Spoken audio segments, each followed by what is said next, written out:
नमस्कार मेरे किसान भाइयों, स्वागत है आप सबका एक बार फिर।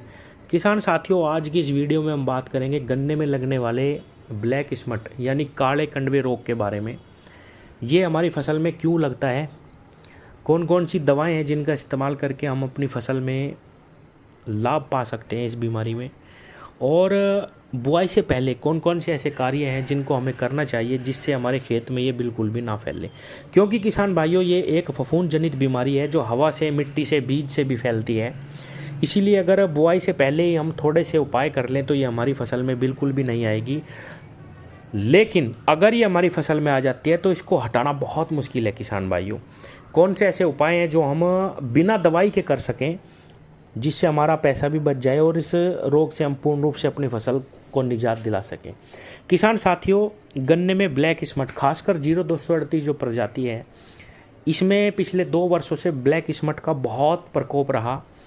खासकर पेडी गन्ने में बहुत किसानों के तो बिल्कुल खेत के खेत खराब इसने कर दिए। इसका सबसे अच्छा उपाय यही है किसान भाइयों, अगर आपके खेत में ये कहीं पे भी दिखाई देती है, किसान साथियों, इसको वहीं पे ले जाके एक कट्टे में उसको काटो और वहीं पे उस कट्टे में डाल के उसको खेत के बिल्कुल बाहर रख दो। किसान भाइयों, क्योंकि ये फफूंद जनित बीमारी है, फैलने वाली बीमारी है। अगर आप उसको पौधे को निकालते वक्त खेत से अपने खेत में उसको झड़ा देंगे, मतलब कि जैसे ही आप उसको तोड़ेंगे, काटेंगे, तो वो झड़ता है, पाउडर की तरह ये झड़ता है।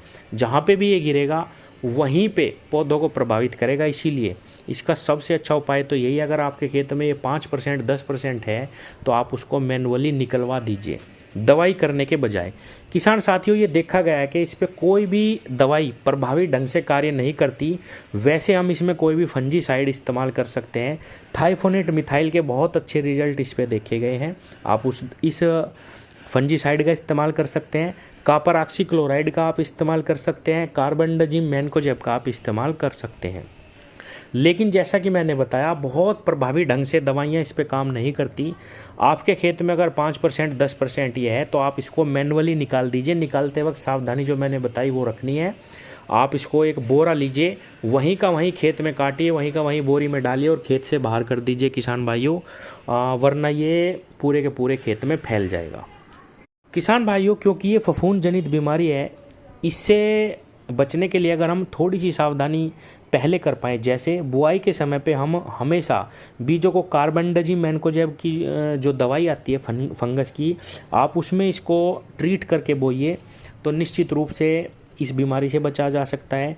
या गर्म पानी यानी 50 डिग्री सेल्सियस पे अगर 1 घंटा बीज को रखा जाए, जैसा कि ये सुविधा थोड़ी बहुत अभी जो मिल वाले हैं उन्होंने भी प्रोवाइड कराई थी इस साल भी, तो उससे भी इस फफूंद जनित बीमारी से अपनी फसल को बिल्कुल पूर्ण रूप से बचाया जा सकता है। और मिट्टी का उपचार भी हमें ज़रूर करना चाहिए बुआई से पहले किसान भाइयों। ट्राइकोडर्मा वगैरह का अगर आप इस्तेमाल करते हैं तो इस प्रकार की बीमारी आपके खेत में बिल्कुल भी नहीं आएगी।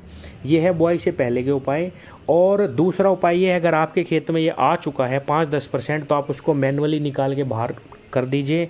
तीसरा उपाय यह है, अगर आपको लगता है कि बहुत ज़्यादा क्षेत्र में ये फैला हुआ है तो आप दवाई का इस्तेमाल कर सकते हैं। थाइफोनेट मिथाइल, कार्बेंडाजिम मैनकोजेब या फिर कॉपर ऑक्सीक्लोराइड या अन्य किसी अच्छे फंजीसाइड का भी अगर आप इस्तेमाल करते हैं तो भी आपको लाभ मिलेगा। लेकिन पूर्ण रूप से इस पर कोई भी प्रभावी ढंग से दवाई, कोई भी फंजीसाइड बहुत अच्छा रिजल्ट आपको नहीं देगा।